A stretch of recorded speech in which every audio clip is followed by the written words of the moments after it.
You did everything right. You studied hard, you chased the degree, you landed the job, and now you make $100,000 a year. So why does it still feel like you're barely breathing? Why does your bank account look like you're still struggling, even though your salary says you shouldn't be? This isn't your imagination. Millions of people in America are living this exact reality. Six-figure income, but paycheck-to-paycheck life. Today, we're going to break down why this happens. Not with complicated finance jargon, but with real stories, real emotions, and real solutions. Because this isn't just about money. It's about freedom. It's about stress. It's about the life you thought you'd have, but don't. Let's start with a story. Meet Jake. Jake is 29. He lives in a big city. He works in tech, makes $102,000 a year. On paper, he's winning. But behind the scenes, Jake checks his bank account before every purchase. He feels anxious when rent is due.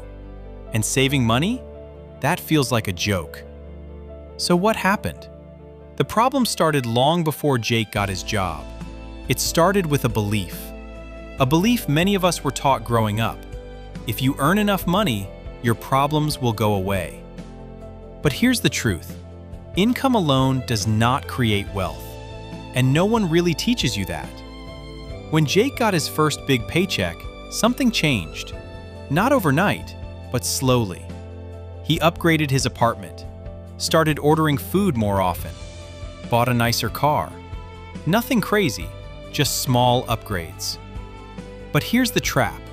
Every time your income increases, your lifestyle quietly follows.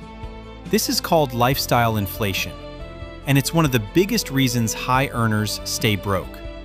Let's break it down simply. You make more, you spend more. You spend more, you save less. You save less, you stay stuck. It doesn't feel like a problem because it feels like progress, but it's not. It's just a more expensive version of the same struggle.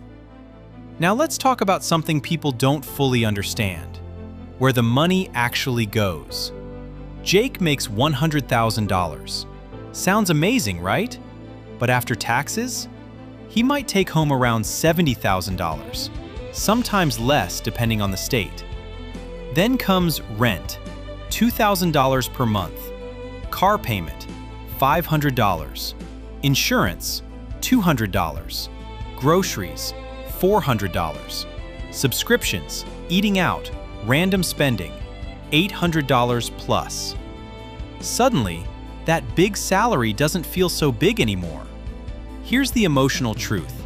Most people don't feel broke because they're irresponsible. They feel broke because the system is expensive. But understanding this isn't about blaming the system. It's about learning how to navigate it. Let's go back to Jake. Jake has student loans, credit card debt, a car loan. He tells himself, I'll pay it off soon. But soon never comes. Why? Because life keeps happening. Unexpected expenses, social pressure, moments of weakness. And here's the trap. Debt steals your future income.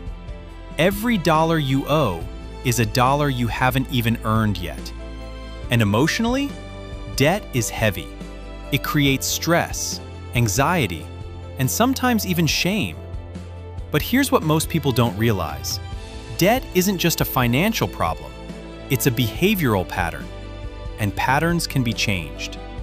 Now let's talk about something subtle but powerful. Comparison. Jake scrolls through social media. He sees friends traveling, buying homes, living what looks like perfect lives. And without realizing it, he feels behind. So what does he do? He spends more. Not because he needs to, but because he wants to feel like he belongs. This is dangerous, because you're comparing your real life to someone else's highlight reel. And sometimes, that perfect life you see is also built on debt. Money isn't just numbers, it's emotional. We spend when we're stressed. We spend when we're bored. We spend when we're trying to feel better. Jake doesn't just buy things. He buys comfort. He buys distraction. He buys temporary happiness. But it never lasts. And that's the cycle. Spend to feel better, to feel guilty, to repeat. Breaking this cycle requires awareness, not perfection. One day, Jake had enough. Not because he hit rock bottom, but because he got tired. Tired of feeling stuck. Tired of pretending everything was fine. So he did something simple, but powerful. He faced his numbers. Not emotionally, not with fear, just with honesty. He asked, "Where is my money going? What do I actually need? What kind of life do I really want?" And slowly, things started to change. If you see yourself in Jake's story, here's where you start. Not perfectly, just honestly. Track your money. Not to judge yourself, but to understand yourself. Reduce the invisible spending. Subscriptions, impulse buys, small leaks. Create a simple plan. Not complicated budgets, just clear direction. Attack high-interest debt first. That's the fastest way to breathe again.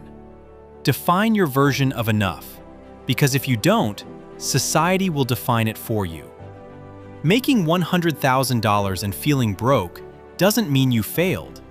It means no one showed you the full picture, but now you see it. And once you see it, you can change it. Not overnight, but step by step. Because real wealth isn't about how much you earn. It's about how much control you have over your life.